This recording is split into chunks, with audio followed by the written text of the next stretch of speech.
राम राम विद्यार्थी मित्रांनो, चला आज काय शिकायचे गुरुजी? आज तर व्याकरणातील सर्वात महत्वाचा भाग शिकायचा आहे आपल्याला. काय गुरुजी ते आता लक्षात घ्या बाळांनो, सर्वांनी वही पेन काढून बसायचंय. अत्यंत महत्वाचा भाग शिकायचा आपल्याला. काय त्या भागाचं नाव? त्या भागाचं नाव आहे विरामचिन्हे. विरामचिन्हे हो, खूप महत्वाचे आहे. त्यांचं नावच आहे विराम. विराम चिन्हे म्हणजे विराम घेण्यासाठी दिलेलं चिन्ह. केव्हा कोठे आणि कसा विराम घ्यावा, केव्हा कोठे आणि कसा विराम घ्यावा. जर विरामाची जागा बदलली किंवा विराम जर आपण दिला नाही तर अनर्थ होऊ शकतो, अर्थ बदलून जाऊ शकतो. हो कसं गुरुजी? बघा आता, जर समजा आपण विरामाची जागा बदलली किंवा विराम द्यायला आपण विसरलो तर गोंधळ होऊ शकतो. जसं की आम्ही बिघडलो. काय? आम्ही बिघडलो आम्ही बिघडलो, आम्ही बिघडलो, आम्ही बिघडलो. तुम्ही बिघडा, तुम्ही बिघडा. आता कसं सांगावं आता हे? आम्ही बिघडलो, तुम्ही बिघडा. अर्थ बदलला, अर्थ. आता जर आपण हे असं लिहिलं, आम्ही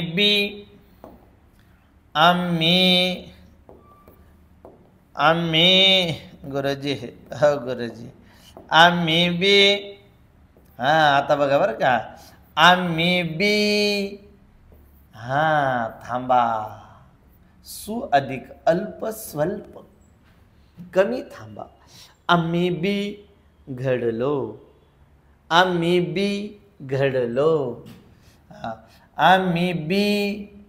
इथं राहिलं काय सांगितलं होतं आपण?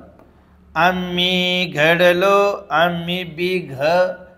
गुरुजी इथं काय?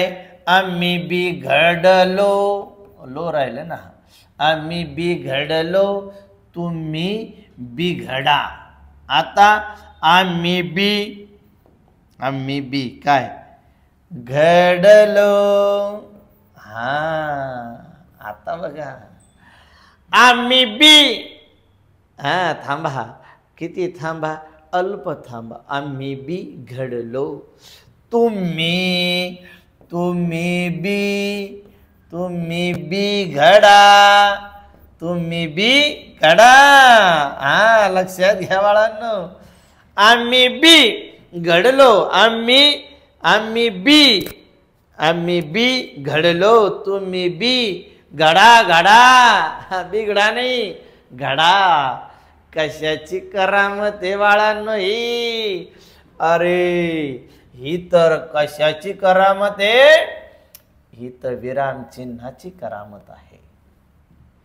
म्हणून वाक्यामध्ये, वाक्यरचनेला जेवढं महत्व आहे तेवढंच विराम चिन्हांना महत्व आहे. नेमकं कोणतं चिन्ह केव्हा द्यावं? जर आपण एखाद्या ठिकाणी चिन्ह द्यायला विसरलो तर गोंधळ होऊ शकतो. कसा? तर असा, आम्ही बिघडलो, तुम्ही बिघडा. आम्ही बिघडलो, तुम्ही बिघडला. म्हणून काय करायचं बाळांनो? आम्ही गुरुजी कसं? आम्ही बी. इथं थांबाय, तुम्ही थांबतात. आम्ही बिघडलो, तुम्ही बिघडा, तुम्ही बिघडा, बिघडा असं होईल ते. म्हणून असं न उच्चारता आम्ही बी. सु अधिक अल्प स्वल्प थांबा. आम्ही बी घडलो, तुम्ही बी घडा. आले का लक्षात? म्हणून आता आपल्याला शिकायचं काय? विराम चिन्हे केव्हा कोणतं चिन्ह द्यावं गुरुजी? तर लक्षात घ्या, विराम चिन्हे. आणि मग त्या विराम चिन्हाचे दोन प्रकार पडलेले बाळांनो.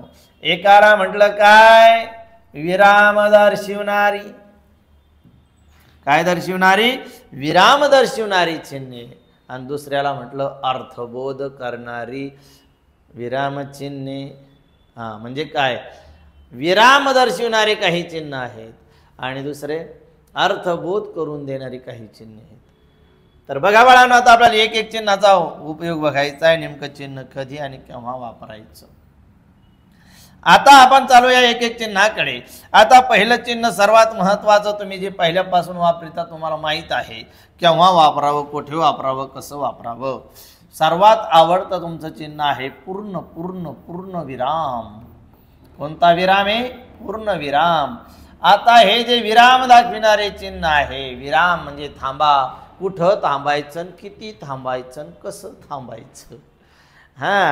चला बाळांनो, सर्वांनी वही पेन काढून बसायचं. आता विराम चिन्ह आपल्याला शिकायचंय. सर्वांचं आवडतं चिन्ह विराम चिन्ह. आपल्याला विराम लागवतो. कोणता लागवतो? विराम. आता हा एक जे बिंदू दिसतो तुम्हाला, एक ठिपका दिसतो, एक टिंब दिसतो, त्याचं नाव काय आहे? पूर्णविराम. पूर्णविराम पूर्णविराम पूर्णविराम. याला काय म्हणायचं? पूर्णविराम. गुरुजी, हे पूर्णविराम केव्हा वापरावा? आता वापर कधी करायचा? वाक्याच्या शेवटी विधान पूर्ण झाल्याच्या नंतर. विधान पूर्ण झाल्याच्या नंतर, वाक्य पूर्ण झाल्याच्या नंतर. वाक्य किंवा काय, विधान विधान विधान पूर्ण झालं, पूर्ण झालं, पूर्ण झालं. काय, वाक्य किंवा विधान पूर्ण झाल्यावर पूर्ण झाल्यावर बरं का, पूर्ण झाल्यावर. कसं आपण म्हटलं काय, गणपत पत्र फाडतो. वाक्य पूर्ण झालं. आता इथं दिला विराम.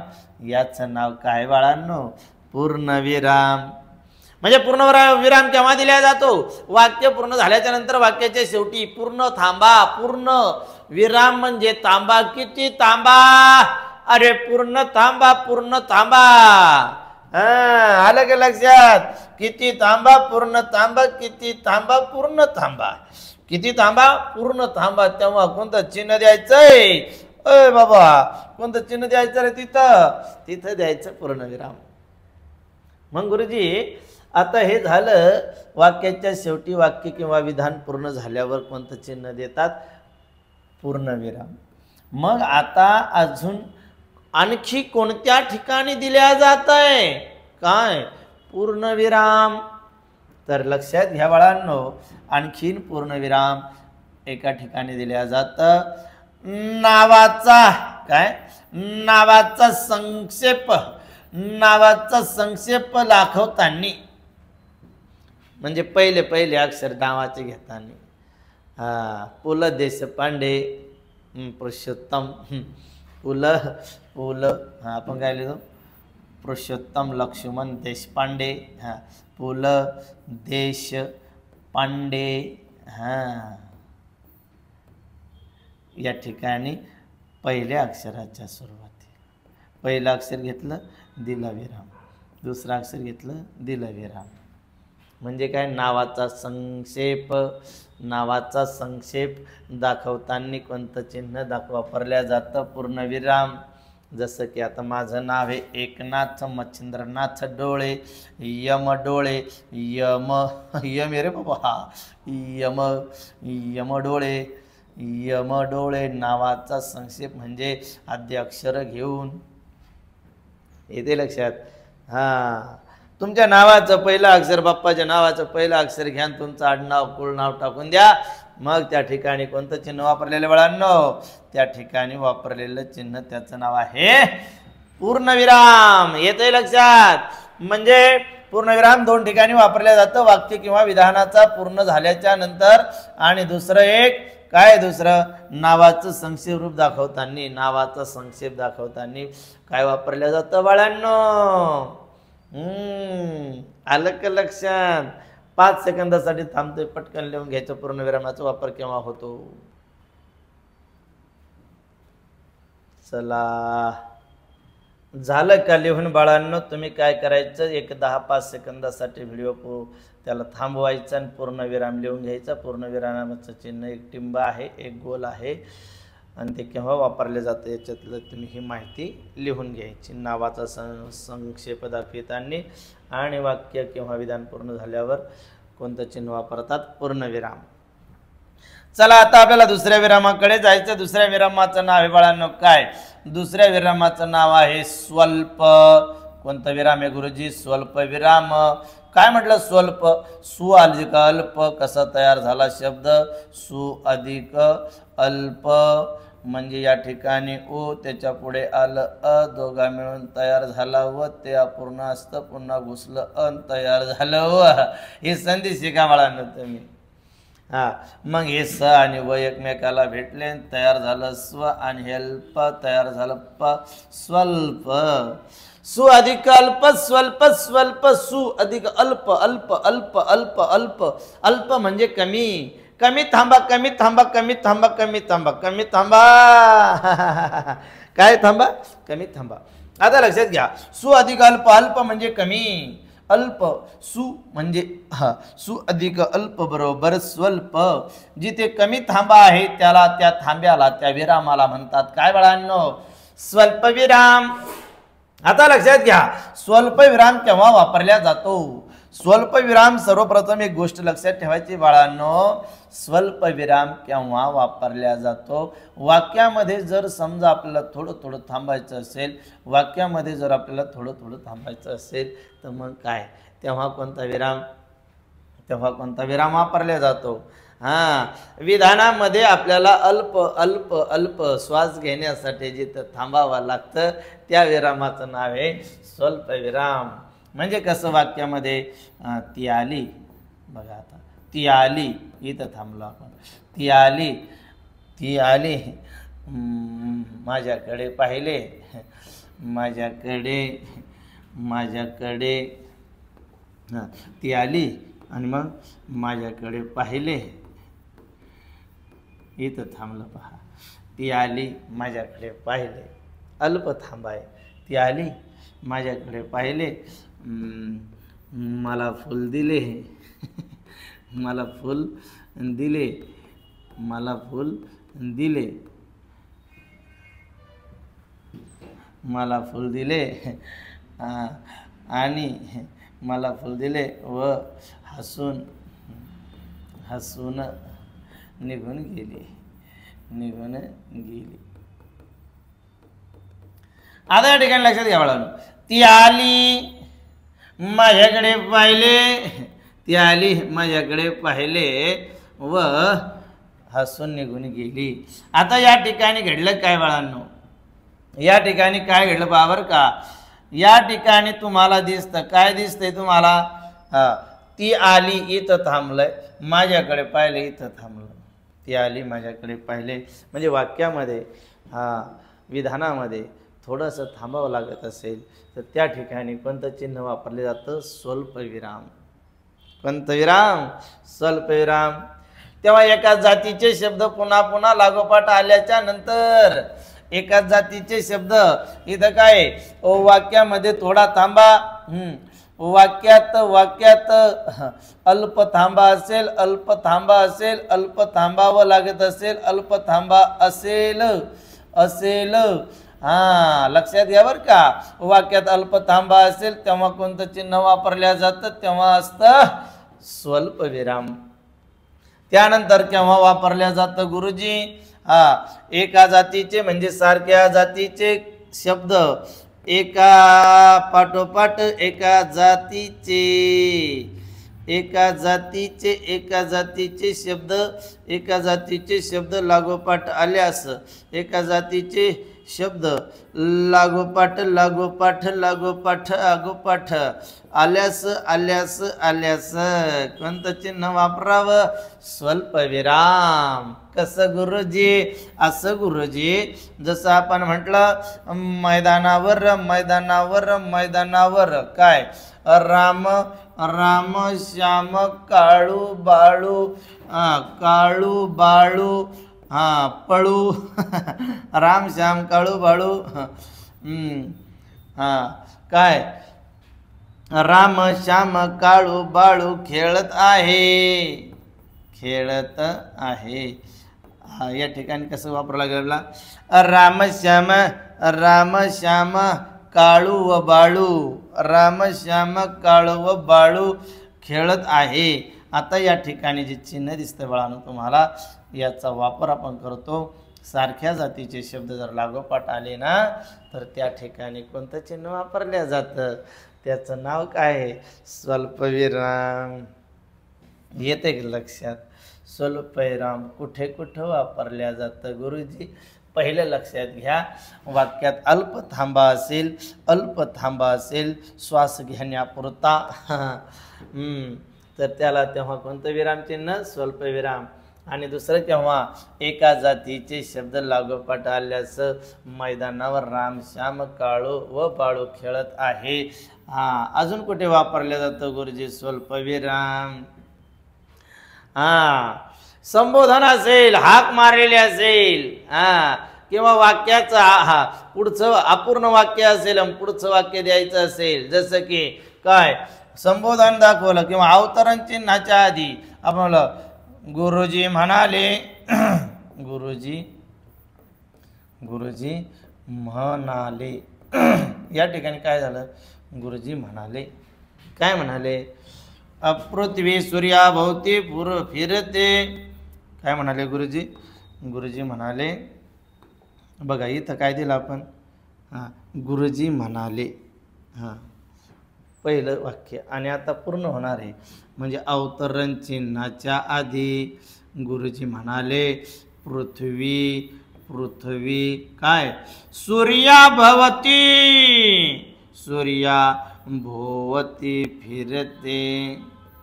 फिरते हो फिरते.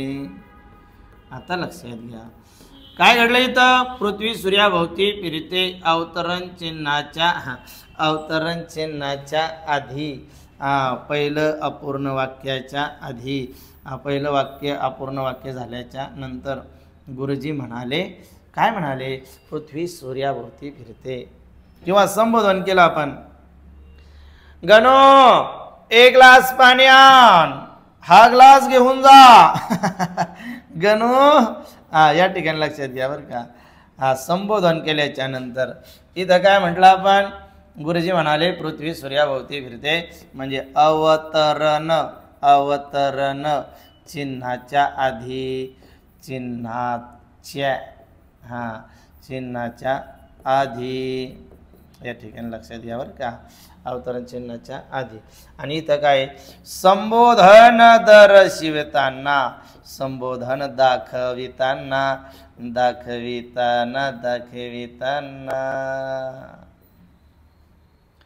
बघा 4 ठिकाणी याचा वापर झालेला आपल्याला दिसतोय. एक वाक्यात अल्प थांबा असेल तेव्हा, एका जातीचे शब्द लागोपाठ आले तेव्हा, अवतरण चिन्हाच्या आधी गुरुजी म्हणाले, हे एकेरी अवतरण चिन्ह आहे, गुरुजी म्हणाले पृथ्वी सूर्याभोवती फिरते.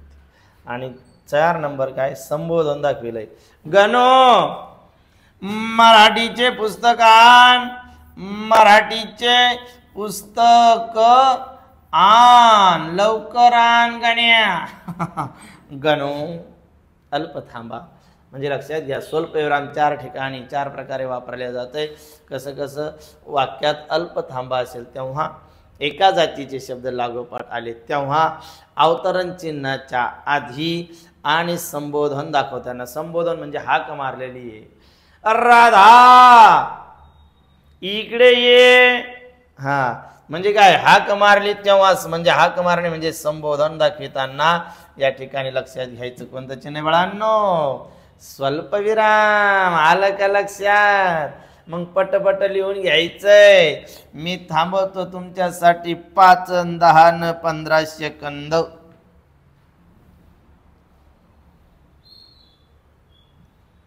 चला बाळांनो, स्वल्पविरामाबद्दल आपण माहिती बघितलेली आहे.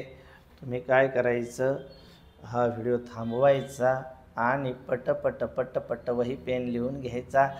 बाजीराव मस्तानी सोबत बसू नका. बाजीराव वेगळ्या ठिकाणी बसा. मस्तानी, बाबू, मैना, राघू हा सर्व बाजूला बसायचं आणि मनाने एकदा लिहून घ्यायचं. 4 वेळेस लिहून काढायचं. एकदा लिहिणे म्हणजे 10 वेळेस वाचण्याची बरोबरी असते.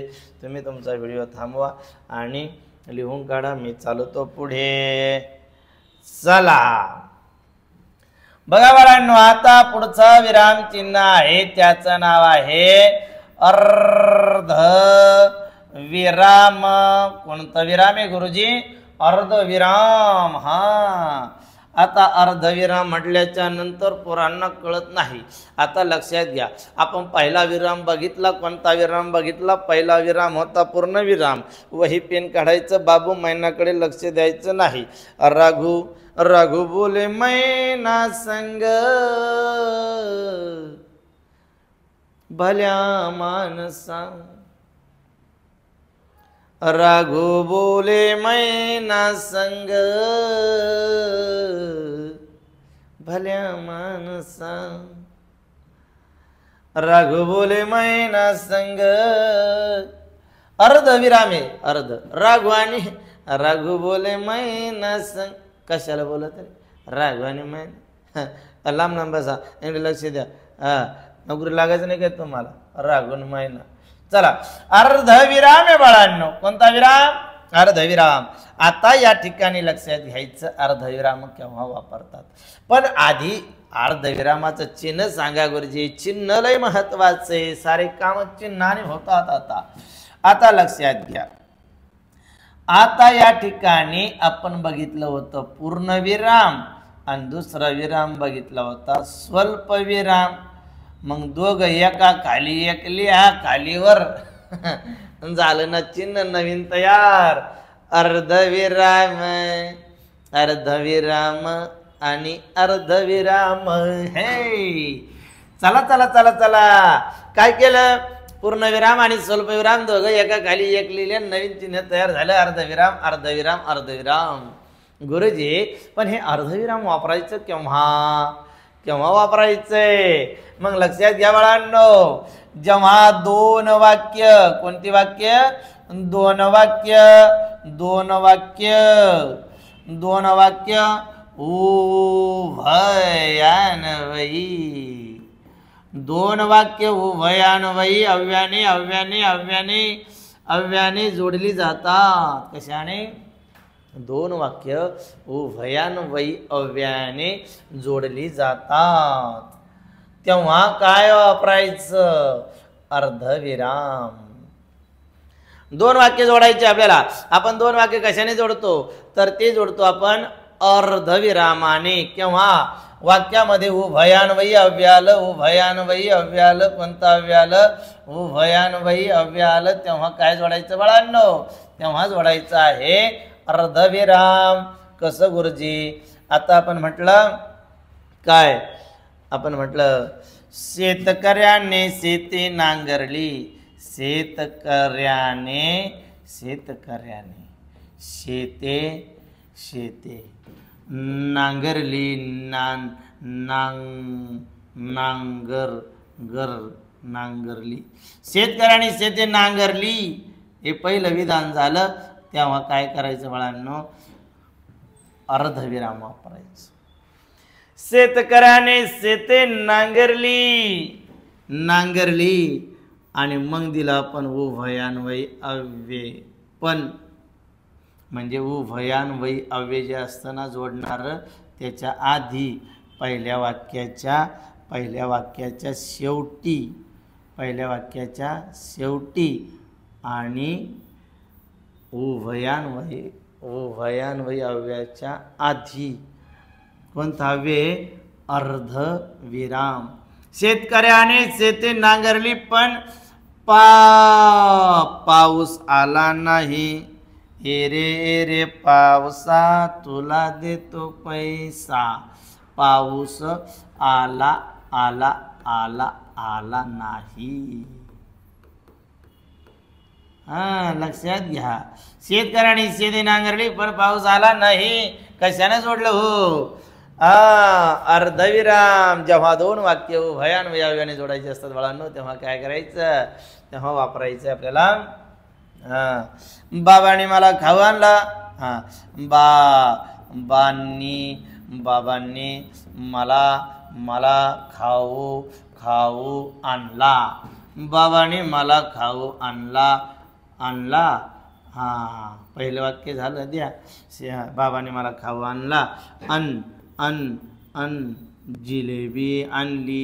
जिलेबी आणली हो तुझं खाण्यावरच लक्ष आहे सारं जिलेबी आणली बाबांनी मला खाऊ आणला जिलेबी आणली कशाने जोडलं उभयान्वयी अव्ययाने जोडताना काय करायचं बाळांनो अर्धविराम वापरायचं आलं का लक्षात किती सोपं आहे पूर्णविराम आणि स्वल्पविराम द्वय एकत्र करायचे खालीवर लिहायचे तयार होतं अर्धविराम आणि अर्धविराम वापरायचं केव्हा दोन वाक्य जोडताना चला घ्या लिहून पटापट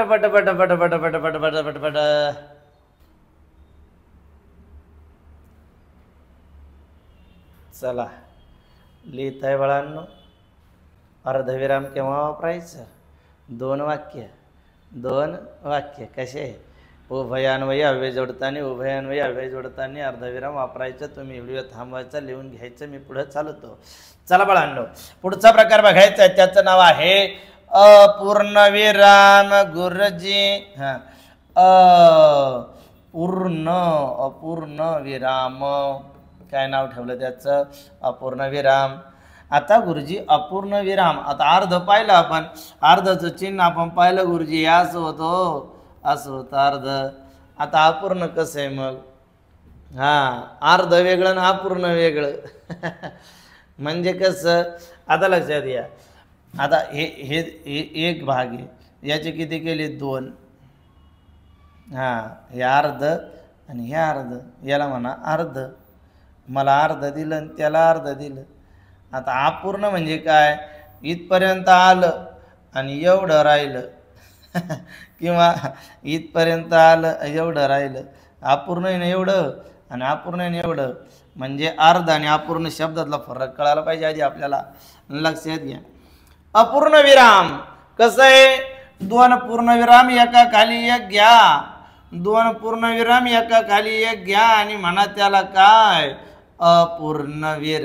अपूर्णविराम परीक्षेत विचारलं जातं अपूर्णविरामाचं चिन्ह कसं आहे पटकन लक्षात घ्यायचं पूर्णविराम बघा पूर्णविराम आहे ह्याच्यात त्याच्यातलं आलं पूर्णविराम घेतला एक आणि पुन्हा एक घेतला त्याचं नाव द्यायचं अपूर्णविराम आपल्याला माहिती आहे पूर्णविराम असं आहे पूर्णविराम त्याला जोडीदार भेटला जोडीदार आला म्हणजे ते अपूर्ण झालं जोडीदार असलं का तयारी होणार आहे का त्याची ते लागतच नाही मग लक्षात घ्या नोकरी लागतच नाही मग कसं अपूर्ण विराम पूर्णविराम घेतला आणि त्याला जोडीदार भेटला आणि त्याचं काय झालं अपूर्णाला पूर्ण भेटलं की अपूर्ण होत आहे लक्षात घ्या दोन काय लक्षात घ्या एका खाली एक दोन टिंब लिहा दोन बिंदू लिहा त्याचं नाव काय झालं अपूर्णविराम गुरुजी हे वापरायचं केव्हा आता लक्षात घ्या बाळांनो हे वापरायचं केव्हा असतं जेव्हा आपल्याला एखाद्या ठिकाणी वाक्याच्या शेवटी एखादा तपशील द्यायचा आहे किंवा क्रम द्यायचा आहे क्रम सांगायचा आहे त्यावेळी म्हणजे काय क्रम सांगण्यासाठी वाक्याच्या शेवटी असं घ्या काय घ्या वाक्याच्या शेवटी काय तपशील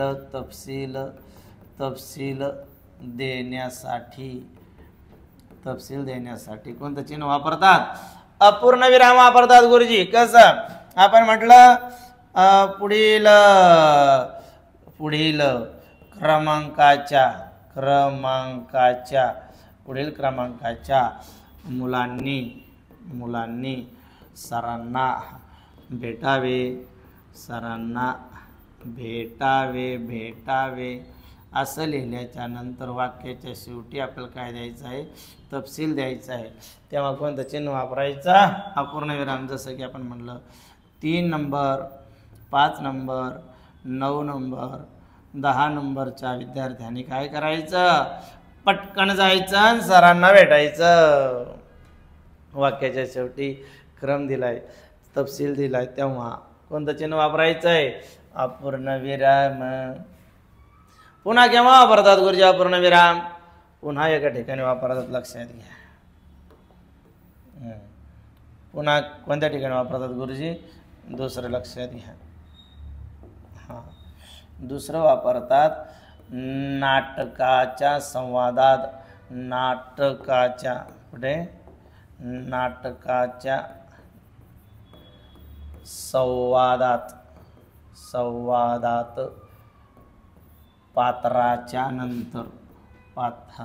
केव्हा केव्हा गुरुजी, पात्राच्या नंतर, पात्राच्या नंतर. म्हणजे कसं, आपण म्हटलं रावणे लक्ष्मणे, आता आपण म्हटलं लक्ष्मणाला, या ठिकाणी आपण म्हटलं राम, पात्र नंबर 1. हां, लक्ष्मण,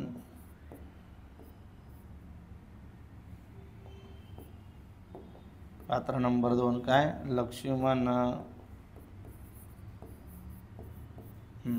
पात्र नंबर 3 रावण. हां, आता हे नाटक सुरू झालं. नाटकाचा संवाद दाखवताना अशा पद्धतीचं चिन्ह दिलं जातं. कोणतं अपूर्ण विराम, नाटकाच्या संवादात, नाटकाच्या संवादात पात्राच्या नंतर. हे पात्र इथं काय, राम म्हणाला, इथं असतं राम. राम काय म्हणाला, राम, हां, सर्व वानर सेना बोलवा. सर्व वानर, वानर सेना एकत्र, सेना ना गुरुजी, सर्व वानर सेना एकत्र बोलवा. पहिला संवाद बरं का गुरुजी, खूप चुका वावरायला बरं का गडबडीमध्ये. बोलवा. राम म्हणाला सर्व वानर सेना एकत्र बोलवा. लक्ष्मण लगेच, हो बंधुराजी, हो रामराया, हो रामराया. रावण काय, एकत्र बोलवताय, वानर सेना एकत्र बोलवताय. वानर सेना एकत्र बोलवताय, एकत्र बोलवतात. बोलवली, वानर सेना एकत्र बोलवली. म्हणजे लक्षात घ्या, आपण नाटक पाहतो, नाटकामध्ये जे पात्र असते त्यांचा संवाद असतो, तेव्हा कोणतं चिन्ह वापरले जातं मुलांनो, अपूर्ण विराम. कळलं का, कुठे कुठे वापरायचं वाक्याच्या शेवटी तपशील देण्यासाठी. त्यानंतर वाक्यात संवादाचा, नाटकाचा संवाद दाखवताना पात्राच्या नंतर. आणि धन लिहून घ्यायचं अपूर्ण विराम केव्हा वापरतात. या ठिकाणी आपण थांबू, बाकीचे चिन्ह पुढच्या व्हिडिओमध्ये पाहू. तोपर्यंत सर्वांना जय हिंद, जय भारत, जय महाराष्ट्र.